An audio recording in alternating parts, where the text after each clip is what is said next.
बुलाया गया है ताकि जो शुरुआती तौर पर सांसद इस बसों से आवाजाही करेंगे। इसके साथ साथ सरकार की योजना है पूरे देश भर में अलग अलग राज्य इस बस की उसे अपनाए ताकि पर्यावरण के लिहाज से भी बेहतर हो और साथ ही साथ डीजल के आयात में भी जो विदेशी दूरदर्शन वाला अपने बंदे को नहीं पहचानता बगल में देखो ना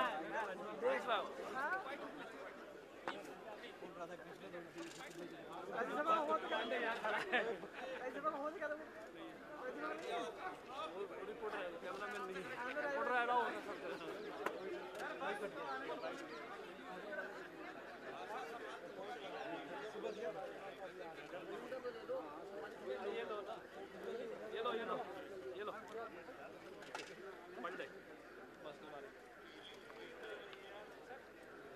निकल गए निकल गए। अरे रवि, ए रवि,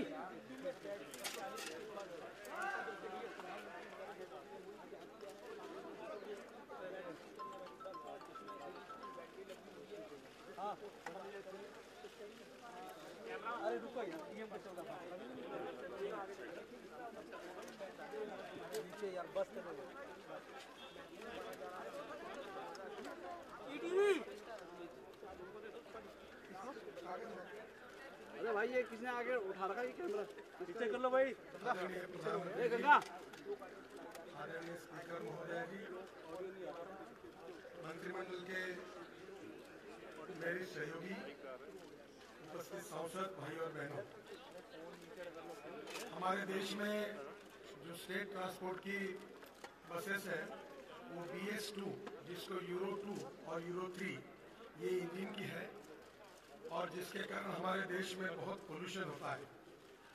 एक जो डीजल की बस है वो एक साल में 300 kg carbon monoxide, 600 kg NOx, NOx और 12 kg पार्टिकुलेट मैटर इसको बाहर निकालती है और इसी के कारण हमारे प्रदूषण के प्रश्न गंभीर बने हुए हैं।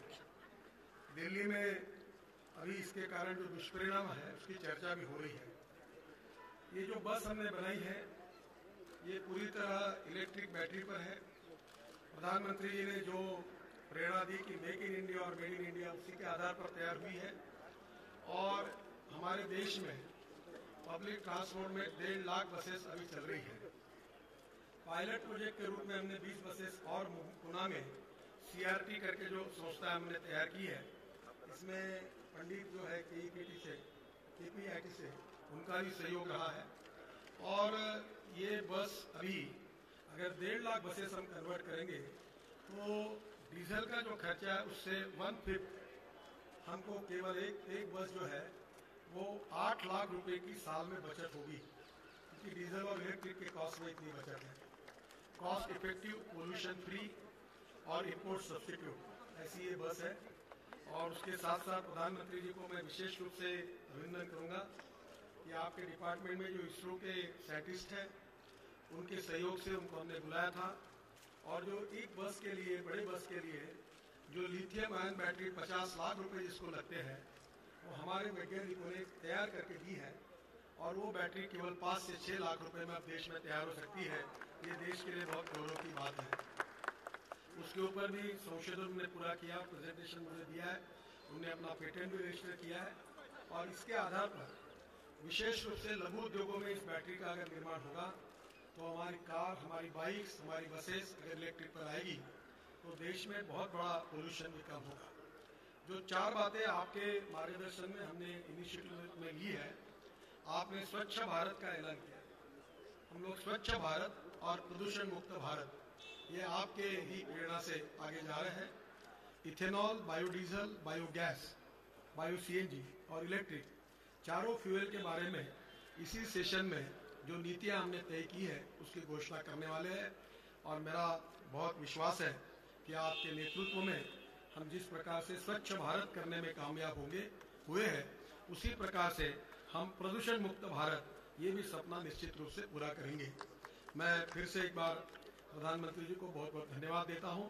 और ये पहली बस हमने हमारी पार्लियामेंट की हमारी स्पीकर महोदया उनको देने का निर्णय किया है हमारे डिपार्टमेंट की ओर से, ताकि हमारे मेंबर ऑफ पार्लियामेंट जो है वो पहली बार इस क्लीन बस में बैठे और इसकी शुरुआत करें और क्लीन बस के लिए वो प्रचार भी करे, लोगों में भी जाए और उनकी बात भी कहे। इसकी शुरुआत हो, इसलिए आज इसका शुभारंभ हो रहा है। देश के इतिहास में प्रदूषण के बारे में जो एक नीति विषयक नया निर्णय हुआ है, यह बहुत ही क्रांतिकारी और महत्वपूर्ण निर्णय है। मैं इसलिए आपको बहुत बहुत धन्यवाद देता हूं और प्रधानमंत्री जी से अनुरोध करता हूं कि इसकी चाबी जो है वो स्पीकर महोदय को दे और बाद में हमारा मार्गदर्शन 5 मिनट के लिए।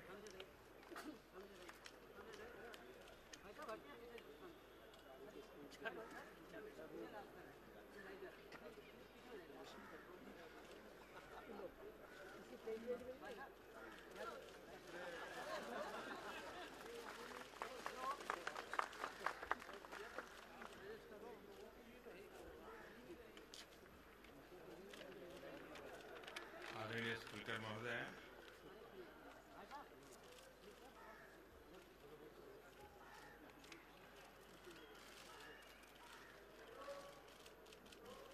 दुनिया में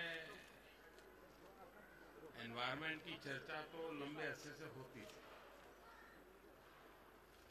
लेकिन पिछले कुछ वर्षों से सामान्य मानवीय के जीवन में उसका इम्पैक्ट महसूस हो रहा है, नेगेटिव इम्पैक्ट महसूस हो रहा है। और उसके कारण सब दूर एनवायरनमेंट एक चिंता का विषय बना हुआ है। और मानव जात के सामने चैलेंज है कि इस समस्या के समाधान के लिए हम किस प्रकार से रास्ते खोजें। अभी पेरिस में COP21 के समय विश्व के नेताओं ने मिलकर के संकल्प किया, उसका तो महत्व है ही है, लेकिन वहां 2 महत्वपूर्ण इनिशिएटिव लिए गए।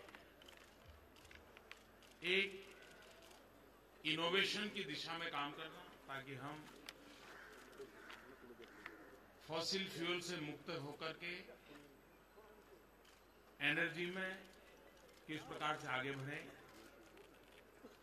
यूएस, फ्रांस, इंडिया तीनों ने मिलकर के इनिशिएटिव लिया है इनोवेशन का।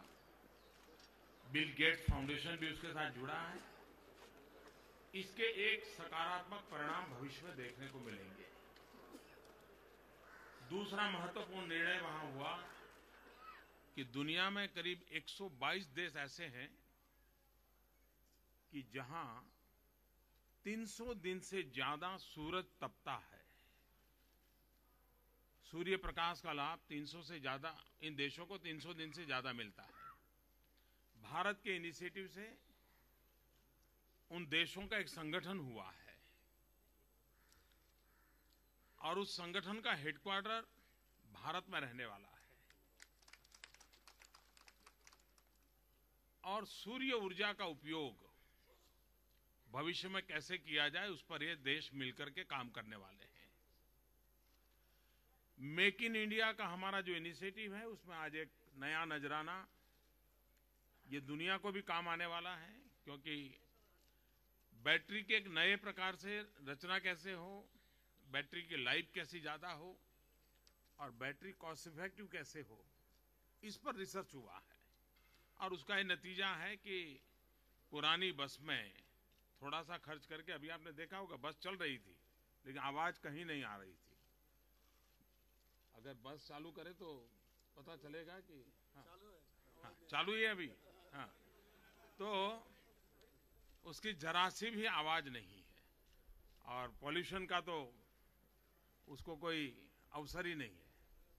अभी तो सांसद लोगों को इसका लाभ मिलेगा, लेकिन अगर startup India, stand up India में अगर नई पीढ़ी के लोग इस बैटरी बनाने के काम में आएंगे आगे, तो बहुत तेजी से हम हमारा पब्लिक ट्रांसपोर्टेशन सिस्टम है उसमें इस नई रचना को ला सकते हैं।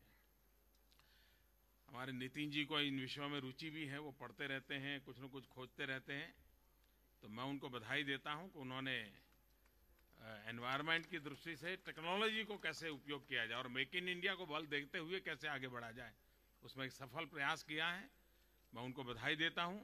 और आदरणीय सुमित्रा जी, उन्होंने संसद की गतिविधियों को, संसद के सदन के कार्यकाल के सिवाय भी कुछ न कुछ नयापन देने का प्रयास किया है, उसमें एक नया नजराना जुड़ रहा है। उनको भी बधाई, धन्यवाद।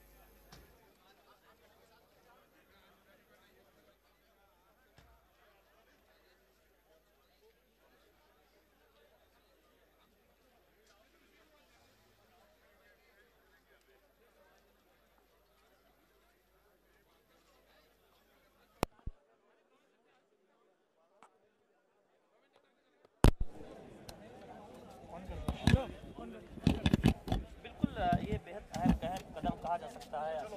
चूँकि एनर्जी सेविंग की दिशा में आप देखें, जिसका जिक्र खुद प्रधानमंत्री ने किया कि इस तरह की जो पहल है जो की जा रही है, उन्होंने इस बात का भी जिक्र किया कि दुनिया में जो ऐसे 127 देश हैं जहाँ पर 300 से अधिक दिन जो है सूरज की रोशनी मिलती है, उसका मुख्यालय भारत को बनाया गया। इससे सौर ऊर्जा का अधिकतम उपयोग किया जा सके। इस तरह हम जानते हैं कि कई ऐसी पहले भारत सरकार की तरफ से की जा रही है जिससे जो प्रदूषण की समस्या है उससे निपटा जा सके। उस दिशा में इस बैटरी चालित बस को संसद भवन परिषद में उपयोग लाना एक निश्चित तौर पर अहम पहल कहा जाता है। जैसा कि नितिन गडकरी सड़क परिवहन मंत्री ने बताया कि आगे आने वाले दिनों में अगर 1.5 लाख जो डीजल सरकारी बसें हैं उन्हें जो है बदला जा सके, तो आप समझ सकते हैं कि कितनी बचत होगी। एक तरफ एक इतिहास अगर कहें प्रदूषण फैलता है, उसमें कमी लाई जाती है। निश्चित तौर पर बहुत अहम जो है पहल है। और जिस इनोवेशन का जिक्र प्रधानमंत्री नरेंद्र मोदी ने किया कि इस तरह का जो फैसला हुआ है वैश्विक स्तर पर कि इनोवेशन के जरिए जो है इस बात में कमी लाई जाए, जो प्रदूषण फैलता है उसमें कमी लाई जाए। निश्चित तौर पर इस तरह की जो है पहले की जा रही है, सरकार की तरफ से जानते हैं कि ये भी पहल पहले ही की गई है कि जो यूरो के मानक है, जो गाड़ियाँ इस्तेमाल होती हैं उसको उस पर जो है तेजी से आगे बढ़ा जाए, जिससे कम से कम जो है प्रदूषण हो गाड़ियों।